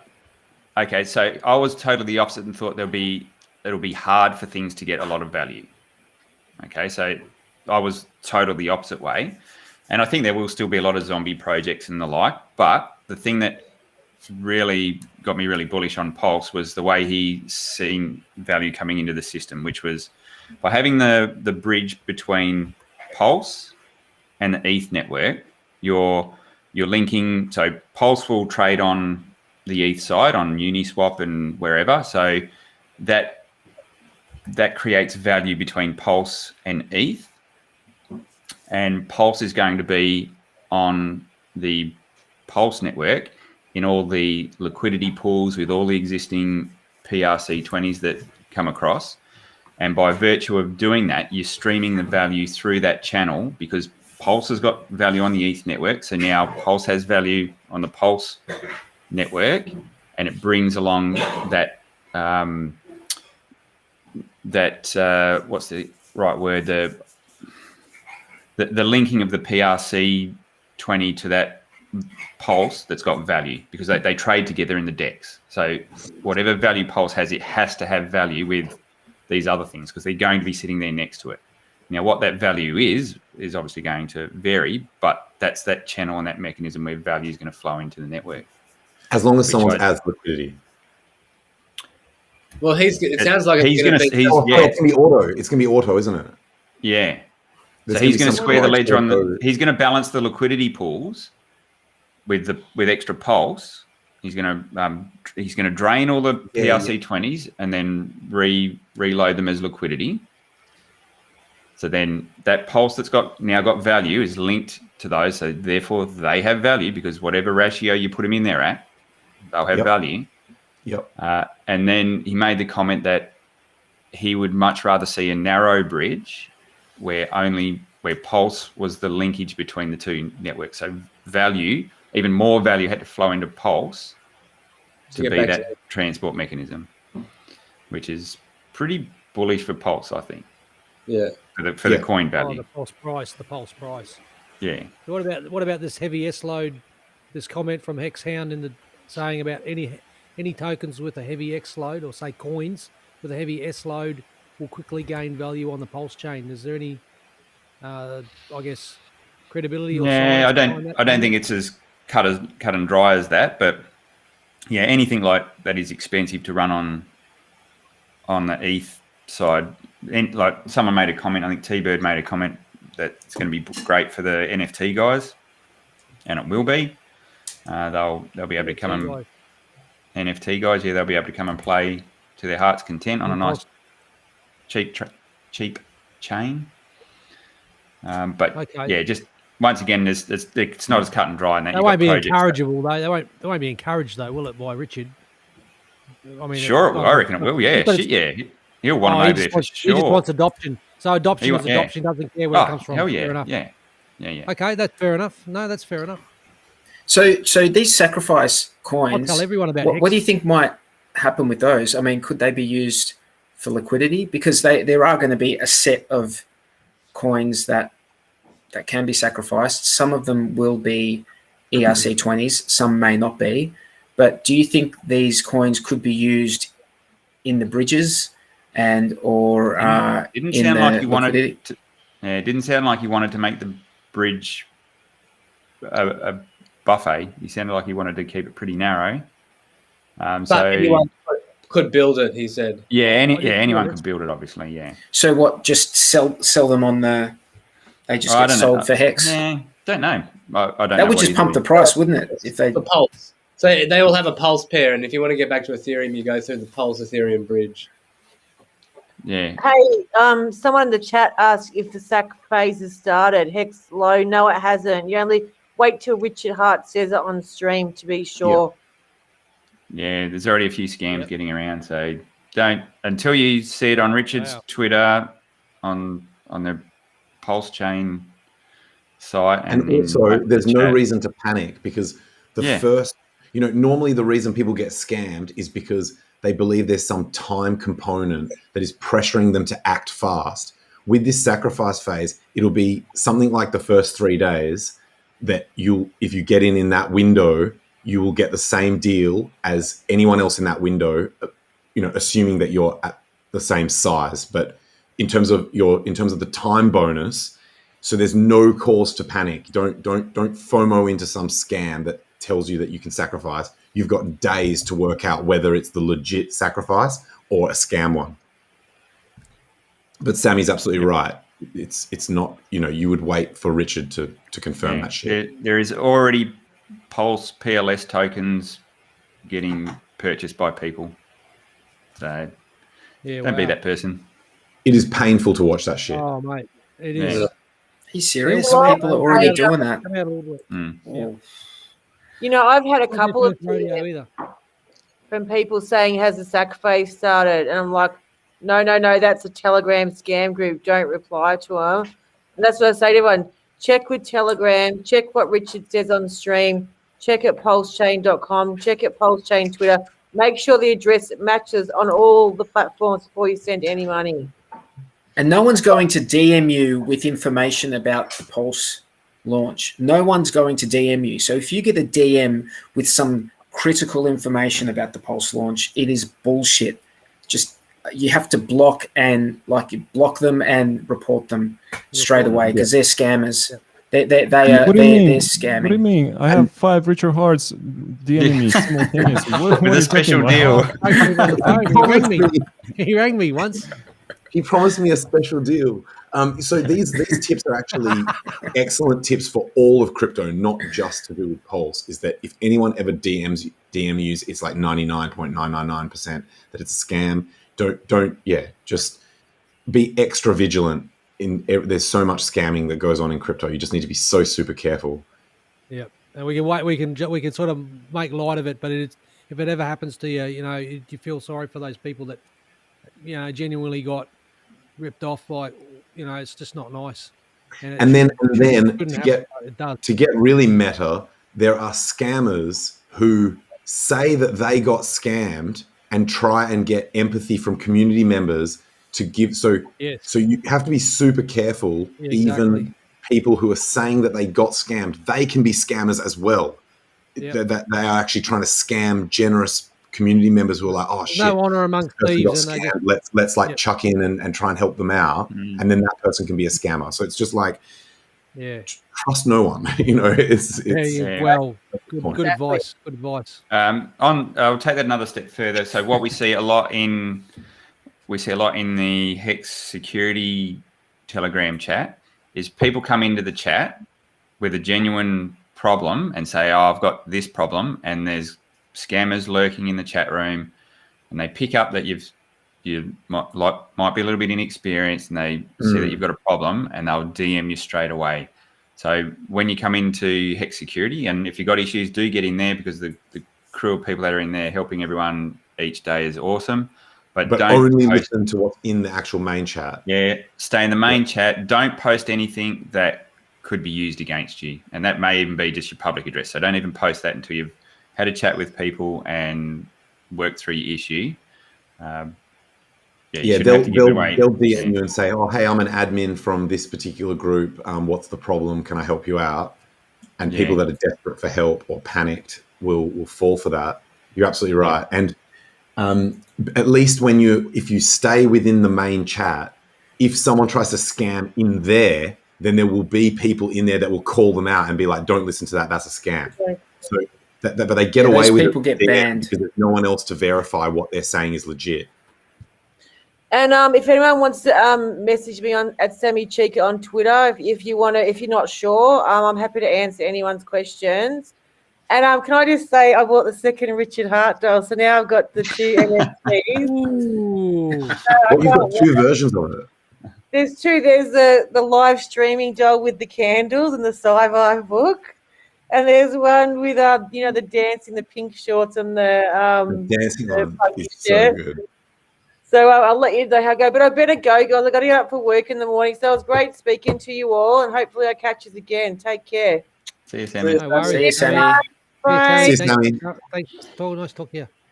Bye. Hey guys, if you're guys in the chat and guys watching, if you can like and subscribe, and also while we're at it, let's shill Hex Tangent's channel. If you haven't seen Hex Tangent, go check out Hex Tangent, man. You got to. Hex_Tangent, awesome. YouTube. Guys, like we haven't given him a chance to just riff, mate. But he makes me laugh, mate. You make me laugh hard, mate. Make me laugh. The shit you talk about. But even some of the OG Hexicans are waking up to Tangent stream. Like he's been under the radar all this time. We heard about you, and we recognise your abilities and expertise in that area, and also just your experience in crypto more broadly. And so, mate, I think that there's the Hexicans when they will embrace you and that stream. So I mean, it's something that maybe we could even talk to the captain about, maybe getting you into the network as well. I mean, we love having you on our show. You're always welcome here, and you're in our group, and we appreciate everyone here's adding value to our content, and it's all for call it content. We don't like to call it content, but they're just our sharing of knowledge, I suppose, with the world as a whole. Yeah, that's legendary. I really enjoy being part of the Australian crew that we've got and streaming with you guys. And I'm actually just really proud that I was streaming about Hex super early. So, that I've got that backlog of videos where I was pro Hex way before the price did all these crazy gains that it's done recently. And I've got 2 links that are under every video. One that's for people that are in Perth specifically, so that we can organize a meetup, and another one for anyone who wants to come onto my channel as a guest. So I don't think I haven't had any guests on my channel, but I want to start doing that. So those 2 Telegram links specifically for basically coming on my channel to chat as a guest, and the other one for doing a in-person meetup, so we can do similar to what they did in Vegas. And yeah, it's good. It's cool. And Jexa, you have a fantastic website called hexsafe.win, and this addresses everything you need to know about being safe and secure with your crypto, and specifically Hex. And there's lots of great videos on there with Jexa explaining how you can be safe with your seed phrase, and how you can use hardware wallets and that sort of thing. So go check it out. Jexa, do you want to say anything about anything else that you've got on the cooker at the moment? Yeah, I will do. Thanks, so to speak. So first of all, on hexsafe.win, the reason I'd done that over probably 12, 18 months ago, when Hex was first getting launched, I'd done all those security videos.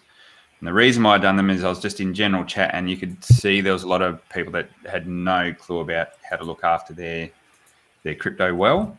So that's why I've tailored those ones specifically for the guys in Hex. And it goes through from basically what I call level 0, where you know nothing about smart contracts, wallets, anything like that.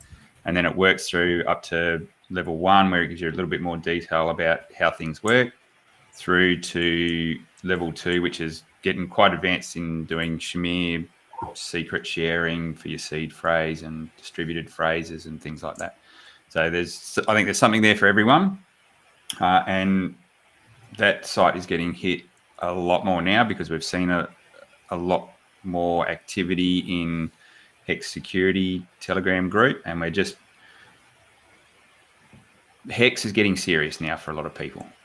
So before they were happy to fly by the seat of their pants, and now it's getting a little bit serious, and they need to start looking at how they do things a bit better.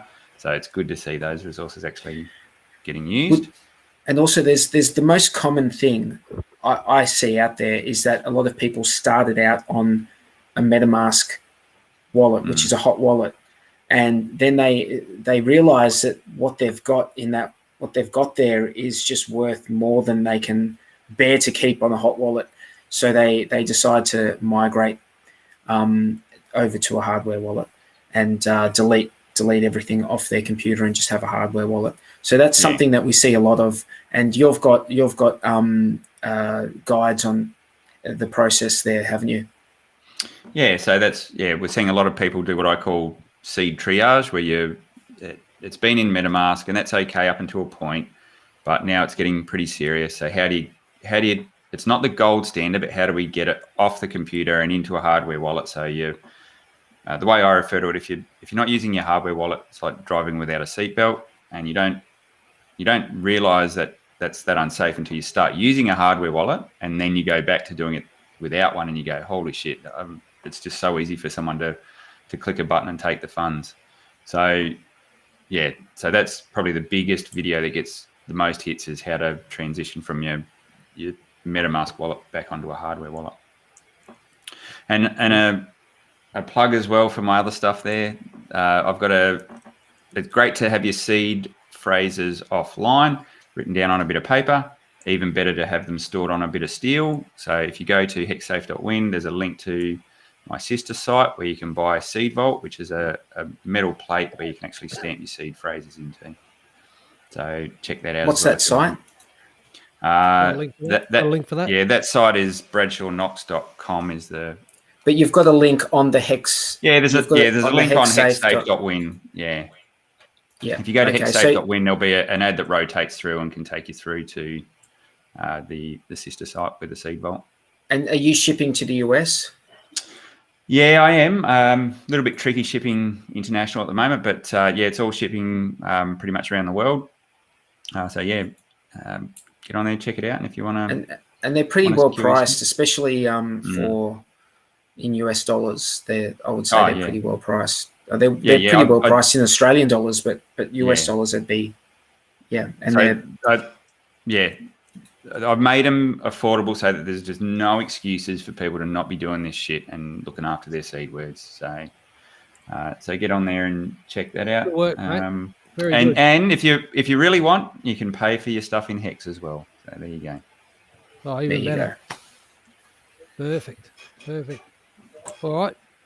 Well, that's good stuff, gentlemen. Everything's Hex is doing everything right by the sounds of it.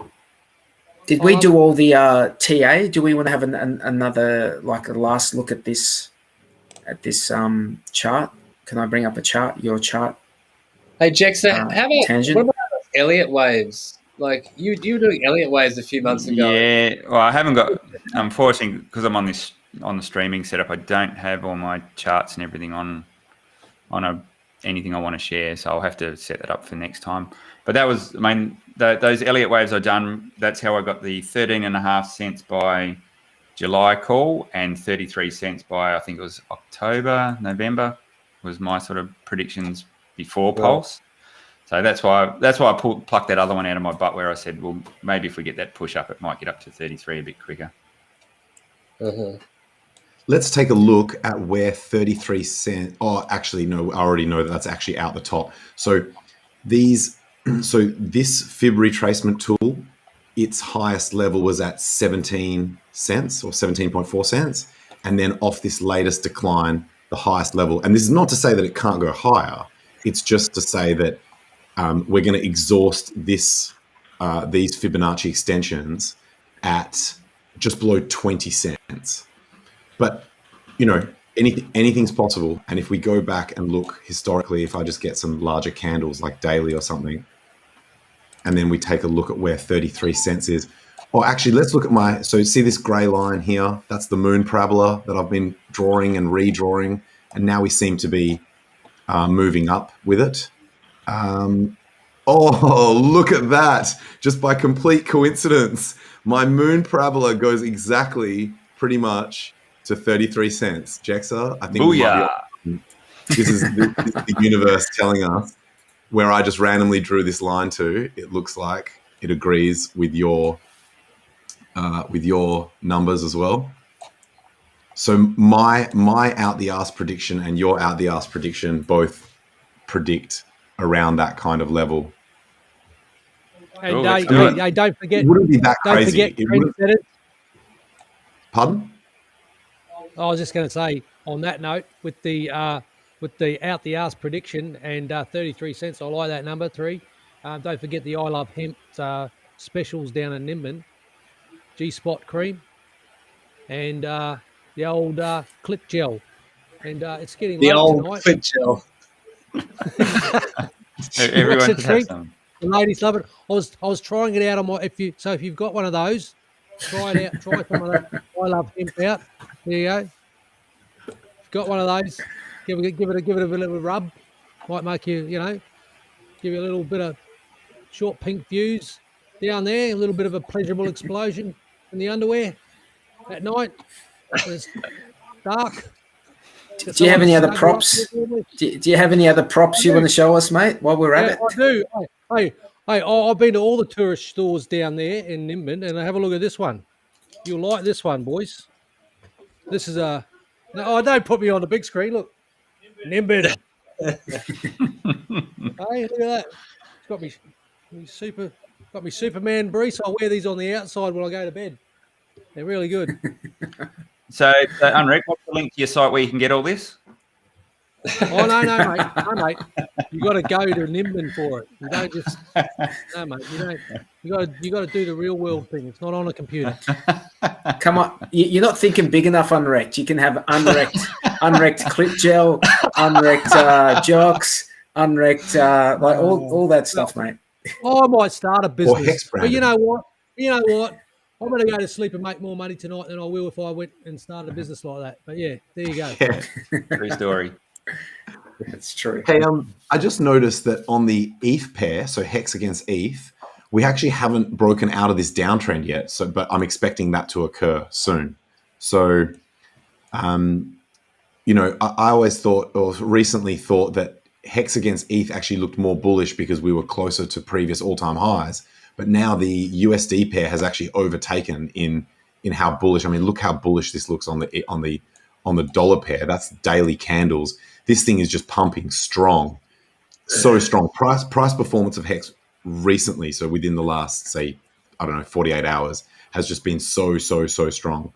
And we could easily break out of this downtrend, break these lower highs, and we would be on an absolute moon mission. I think on one of my streams I said this blue square here is sort of a buy zone for me against ETH, and we're literally just sitting at the very top of that right now. So for me, this might be one of the last times to get strapped in with some more Hex. I would definitely be buying Hex with ETH at the moment if I was going to be choosing between buying with ETH or USDC, because USDC is already taken off.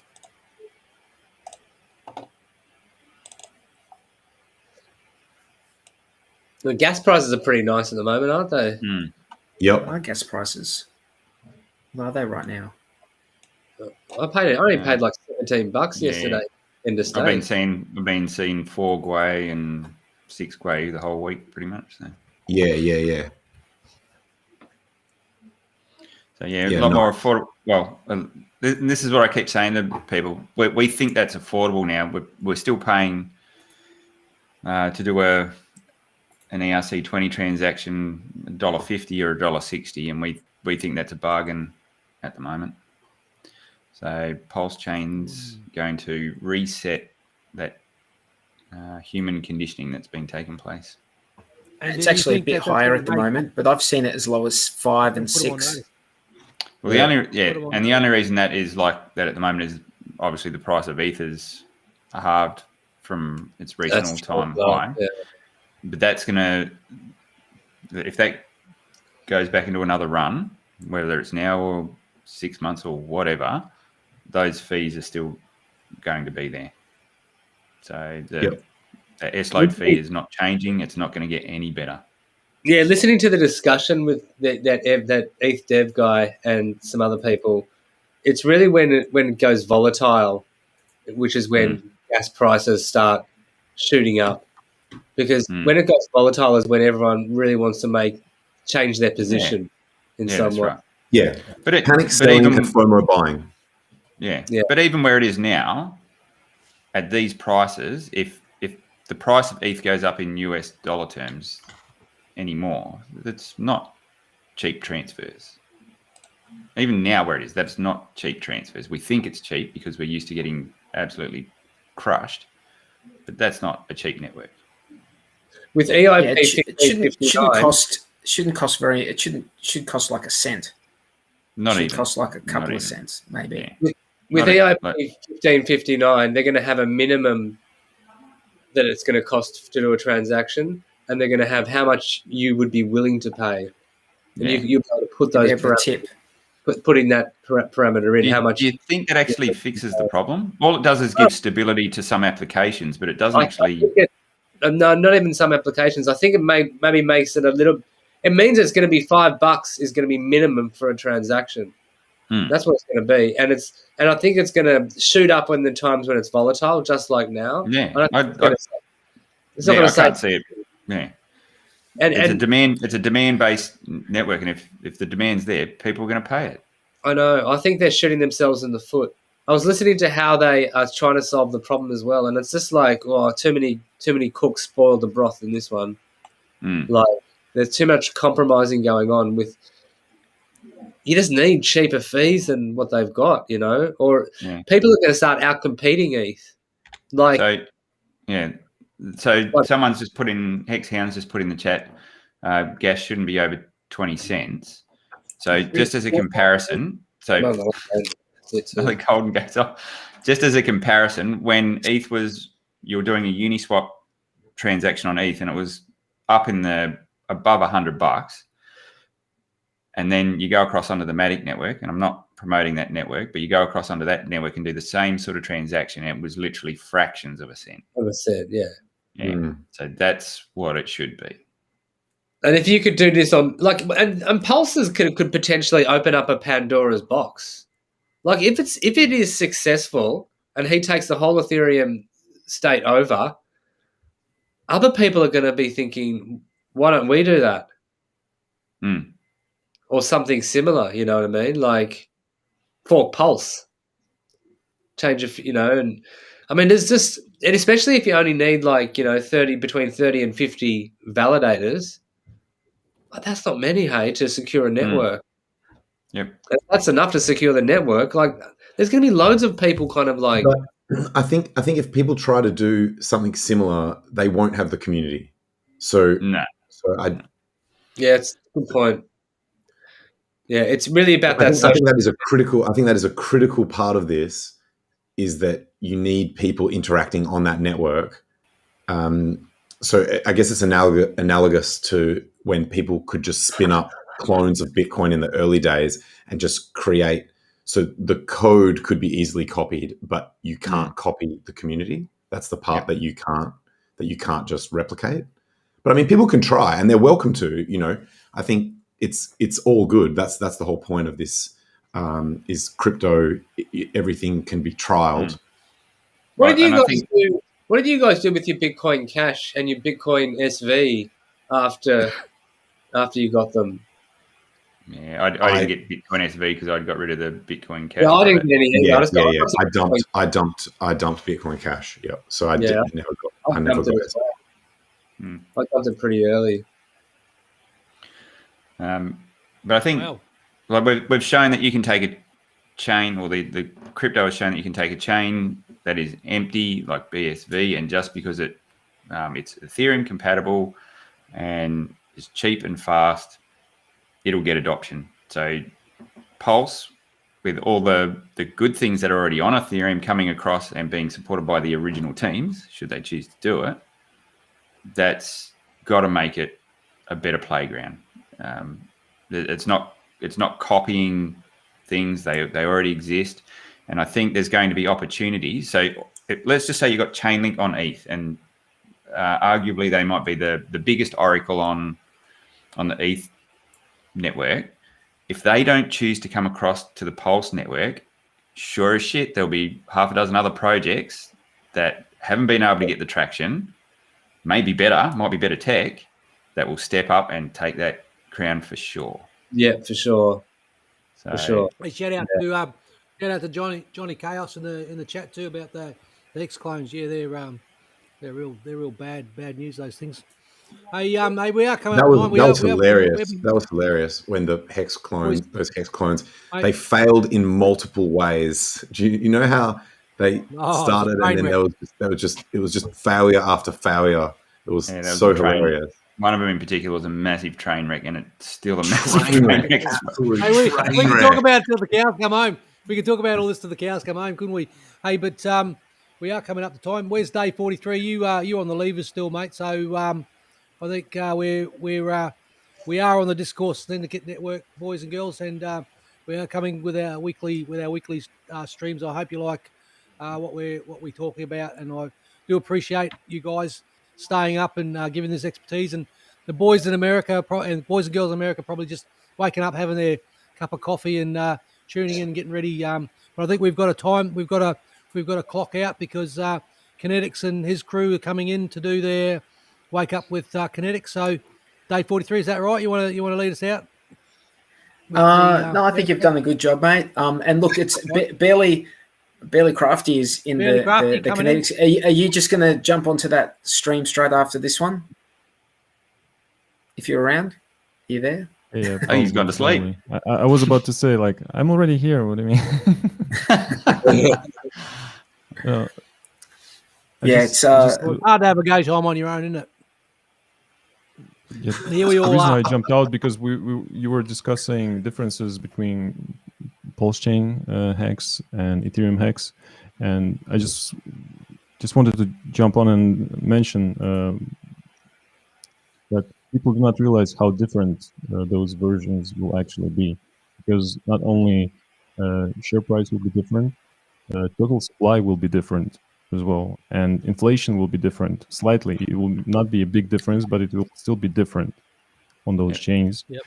And we will have more late penalties initially for sure, right after the fork on Pulse chain, because of all of those locked up stakes which people cannot end, or maybe it's not affordable for others to good account for them. And so I'm very bullish about late penalties just pouring in. That's Wow. Yeah, that's the big thing. Right. People don't realize how many stakes are sitting there that In limbo. someone could run good accounting on. There were a Are lot you- of those Are micro. you saying that over on Pulse that there will be people who don't know about Pulse, so those stakes will just bleed out? Or are you saying that over on Pulse it'll be so cheap to run good accounting for everyone that someone will just come in and just run it? Run it. What away. I'm saying is that right now only for bigger players, sharks, whales, it is affordable with their stack of T-shares. It makes sense to run a good accounting for someone on Pulse chain. That club will all of a sudden get much bigger, right? Of people Wow. Well, for that's whom very it interesting. makes sense to run good accounting. And Awesome. people will think, Awesome wait, game why theory. would you run good accounting, right? Why the hell? Why not let it bleed out even more? But let's say it's someone with a shorter time horizon, and they are about to get out of Hex, and they are about to lose their T-shares and never acquire the same large amount of T-shares again or anywhere anytime soon. If they're about to lose T-shares and they have large amount of them, it makes sense for them to run good accounting now because they're taking advantage and getting portion of that penalties before they lose T-shares. So people will run good accounting a lot on Pulse chain, I think. I believe much more so compared to ETH. Yeah, That I agree makes with sense. That makes a lot of sense. And there are a lot of Good, there are a lot of micro ladders that were done. I remember in the early days of Hex when prices for gas prices were still in the low cents, and there were people coming out with these beautiful staking ladders of just micro stakes, and they were staking 1,000 hex or 100 hex every day, and they had these beautiful waves of stakes, and and all of those stakes Got wrecked. you cannot touch them. Yeah. They're all bleeding out right now. Every single one of them. Yeah, I'm not sure what makes it, what level you have to be at to be feasible now, but it's gotten a lot better. Like you can Lately. the stuff that Because we priced up the price appreciation, gas price down has helped, but still those micro stake ladders, they most of them would be wrecked. Oh still. yeah. Like a thousand hex. Like people were doing 1,000. I think some people were even doing 100 hex stake, like crazy stuff, right? But they were doing them, and they were doing them every day, and you can't even touch them now. You still can't touch them, but on Pulse you'll be able to. Wow. You'll be able to. So that's going to be liquidity that hits the market. Oh. Someone said they've got 180 daily stakes. Dorsey, I remember, I've seen Dorsey. He's been around Hex for a long time too. Yeah, I've seen that username. But it brings us back every time. We've always got so many great things to talk about within Hex, and we'll be back next week, won't we? Day 43, and we're working on making sure the agenda's entertaining for everyone. And as I said, there's so much great stuff going on at the moment. It's great to be a part of the community and all you blokes and the relationships that we're making and everything. And the Hex Rex, meetups you just and have to everything show up and wear your cowboy hat or whatever, and that makes it entertaining, mate. What's that one with the horns you've got? I've got to go. No, but just got to go and set up. Got to go and you got to get the clit gel. Okay, all right. I've got to go and give me Clit a bit of a Here we go. Look at that. Oh yeah. Well, that's on cricket, isn't it? Look at Bluey. See you guys. This has been awesome. It's been fun.